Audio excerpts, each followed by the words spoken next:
നിയമസഭാ തെരഞ്ഞെടുപ്പിലെ കനത്ത തോൽവിക്ക് പിന്നാലെ ആത്മവിശ്വാസം നഷ്ടപ്പെട്ട ഇടതുപക്ഷം രാജിക്കത്ത് പോലും നേരിട്ട് നൽകാതെ പിണറായി വിജയൻ പ്രത്യേക ദൂതൻ വഴി ചീഫ് സെക്രട്ടറി മുഖേനയാണ് ലോക്ഭവനിൽ രാജിക്കത്തെത്തിച്ചത്.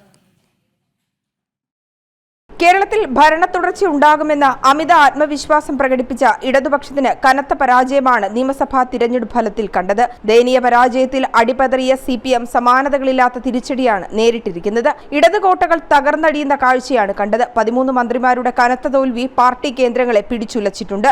ധർമ്മടത്തെ കനത്ത തോൽവി നേരിടേണ്ടി വരുമെന്ന ആശങ്കയിൽ നിന്ന് കേരളത്തിലെ കഴിഞ്ഞ 10 വർഷത്തെ മുഖ്യമന്ത്രിയായിരുന്ന പിണറായി വിജയൻ കഷ്ടിച്ചാണ് വിജയിച്ചത്. മറ്റു മണ്ഡലങ്ങളിൽ ഇടതുപക്ഷത്തിനേറ്റ കനത്ത തിരിച്ചടി ബോധ്യപ്പെട്ട സാഹചര്യത്തിലാണ് ആത്മവിശ്വാസം നഷ്ടപ്പെട്ടതോടെ മുഖ്യമന്ത്രി പിണറായി വിജയൻ ദൂതൻ വഴി ചീഫ് സെക്രട്ടറിക്ക് രാജിക്കത്ത് എത്തിക്കുകയും ചീഫ് സെക്രട്ടറി മുഖേന ലോക്ഭവനിലേക്ക് രാജിക്കത്ത് എത്തിക്കുകയും ചെയ്തിരിക്കുന്നത്. അതേസമയം തിരഞ്ഞെടുപ്പ് ഫലത്തിന് പിന്നാലെ അവസാനമായി ചേരേണ്ടിയിരുന്ന മന്ത്രിസഭാ യോഗം കൂടി ഒഴിവാക്കിയാണ് മുഖ്യമന്ത്രി തിരഞ്ഞെടുപ്പ് ഫലം വന്ന മണിക്കൂറുകൾക്കകം തന്നെ രാജിക്കത്ത് കൈമാറിയത്.